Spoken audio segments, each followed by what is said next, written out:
Morning students, my name is Harsh Singhal and today we will study about laws of motion. Laws of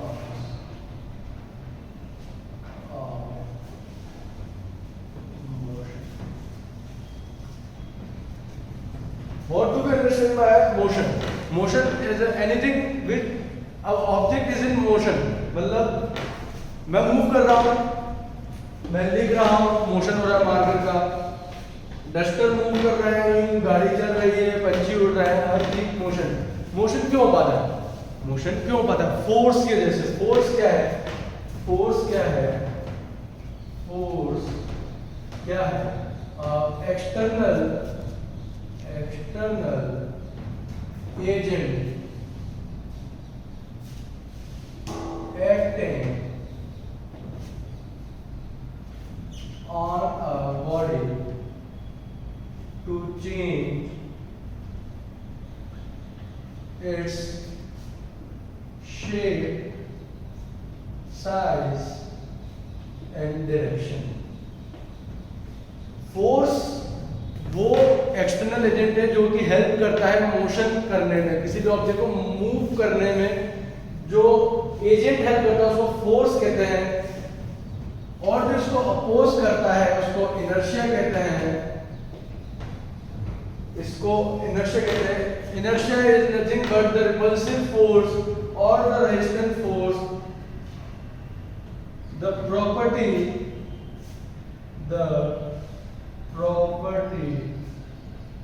of body to resist.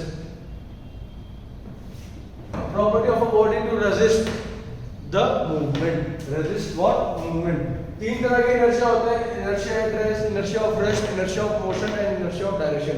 आप शब्दों से, नाम से समझ ही गए होंगे कि क्या इसका क्या वर्क होता है। तीसरा हमारा आ गया न्यूटन्स फर्स्ट लॉ।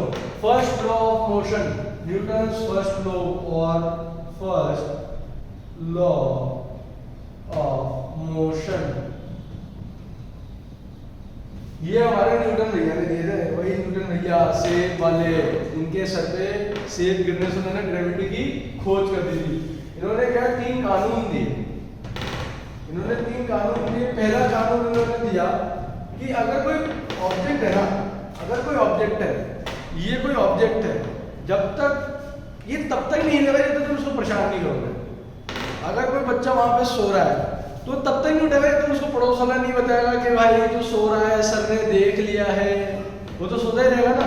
तो वही है, जब तक a body will not move or comes into action until an external force acting on it, और इसी को फर्स्ट लॉ ऑफ मोशन को ही, इसी को हम कहते हैं law of inertia. First law of motion को ही हम कहते हैं law of inertia. A body will not move until the external force is acting on it. Then momentum.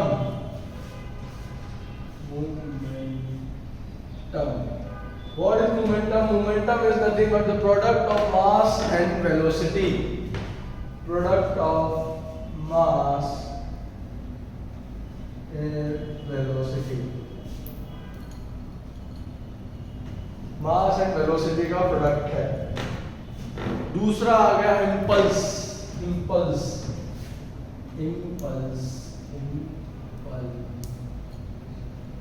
इसको हम ये भी लिख सकते हैं कि denoted by P equals to mv। Impulse क्या है?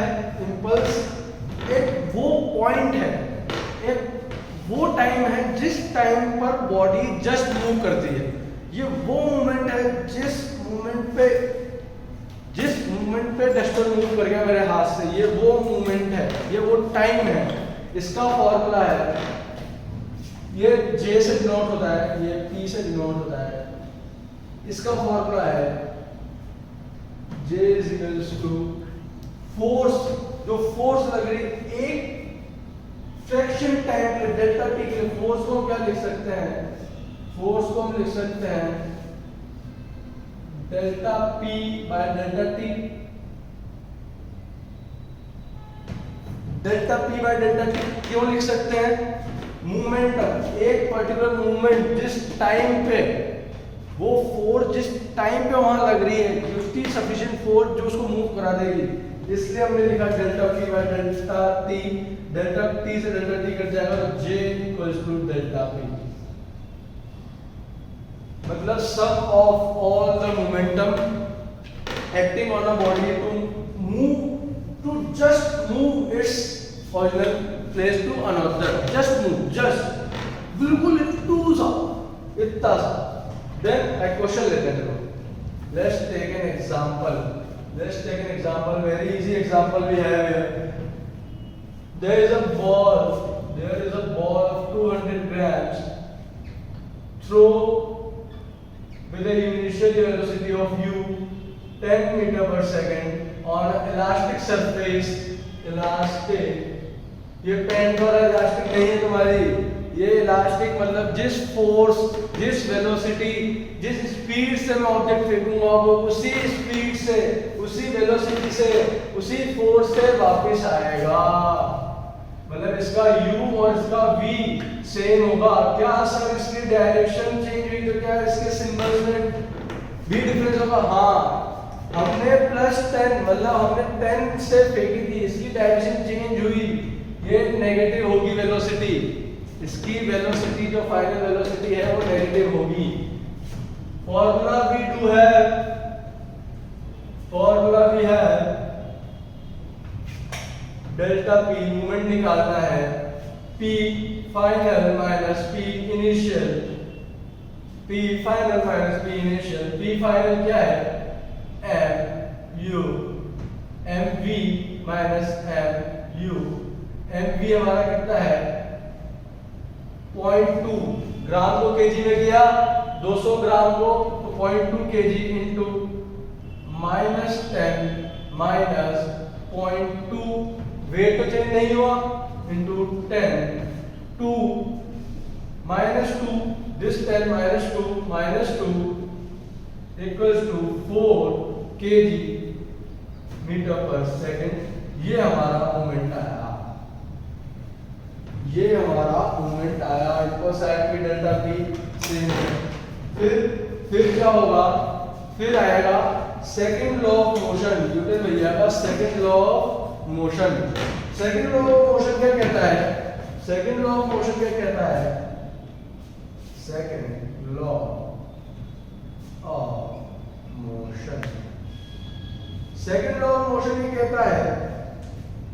the change is directly proportional to the change in the object। मतलब कोई भी चेंज, ये चेंज हुआ ना, ये तो कोई भी मूवमेंट में चेंज होगा वो तो change in momentum is directly proportional to the force applied on a body. Change in momentum is directly proportional to the force of the body which I am applying.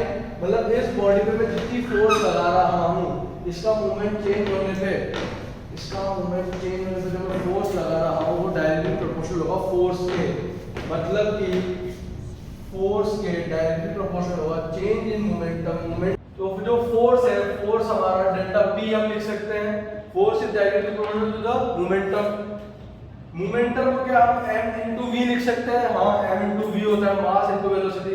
Velocity को क्या हम speed upon time लिख सकते हैं? हाँ, लिख सकते हैं v by t हमने लिख दिया। v by t को क्या हम एक्सेलरेशन लिख सकते हैं? हाँ, बिल्कुल हम एक्सेलरेशन लिख सकते हैं। तो force is directly proportional to the mass and acceleration. अब हम इसको प्रोपोर्शनल का साइन हमने हटाया तो आ गया kma। k कांस्टेंट यहाँ पे 1 होता है, k इक्वल्स टू 1 होता है, तो आ गया F equals to ma। This says by the Newton in his second law of motion। अब आता है बारी Newton's third law. Newton's third law की बारी आती है। Third law of motion. Third law of motion क्या है? थर्ड लॉ ऑफ मोशन क्या है न्यूटन के द्वारा? कि भाई कोई भी ताकत तुम लगाते हो ना, जैसे मैं इस बॉल पे कुछ ताकत लगा रहा हूँ ना, तो ये बॉल मेरे को उतना ही ताकत लगा रही है, बस अपोजिट डायरेक्शन, बस अपोजिट डायरेक्शन में लगा रही है, तुम्हें रोक रही है वो, तुम्हें रोक रही है वो कि भाई नहीं मेरे को मत लगाओ ताकत, मैं पीछे नहीं होंगी। This means every action has its equal and opposite reaction. Let's see, force on AB equal to force on BA, but in different direction. In different direction. This law is given by Newton, the third law of motion, that every action has equal and opposite reaction. Direction different होगी, bodies different होगी। ये भी ध्यान रखना, लोग ये भूल जाते हैं कि एक फोर्स मैं लगा रहा हूँ इस पे, एक फोर्स मैं लगा रहा हूं और दूसरी फोर्स ये मुझ पे लगा रहा है, तो बॉडीज भी डिफरेंट है।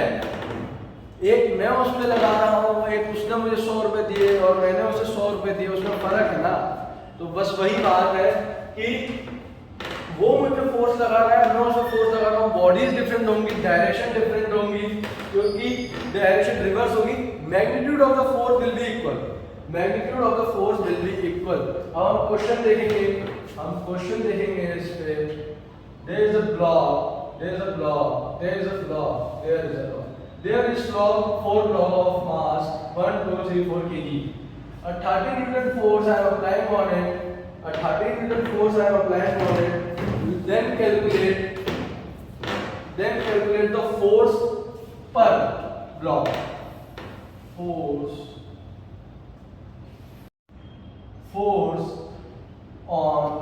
Find force on each block. Find force on each block. Sir निकाल दो sir, F equals to m में, F इक्वल्स टू m में करके निकाल दो सर। ठीक है, A क्या है? A तो पता ही नहीं है, A निकाल दो ना। A भी इसी फॉर्मूले से A निकलेगा, देखना अभी A इसी फॉर्मूले से A निकलेगा। A is equal to F by m total force, बस फर्क है total force upon total mass. सब पे तो सेम 30 न्यूटन ही लग रहा है, इन सबका वेट निकाल लो। अगर हम इसको एज्यूम करेंगे पूरा एक ब्लॉक होता तो भी उसको 30 न्यूटन लग रहा था, डिवाइड तो बाद में कर देंगे। अगर टोटल फोर्स है 30 न्यूटन, नीचे 1 + 2 + 3 + 4 कितना हुआ? 10 हुआ। तो ए हमारा आ गया 3 मीटर पर सेकंड, ये हमारा आ गया 3 मीटर पर सेकंड स्क्वायर। अब फॉर्मूला में वैल्यू पुट कर दो, F for block 1 kg 2 kg 3 kg and 4 kg। F is equals to ma mass 1 into acceleration 3 Newton force। F is equals to ma 2 kg acceleration 3 6 Newton। F is equals to ma mass 3 kg into 3 9 Newton। F is equals to ma 4 into 3 12 Newton।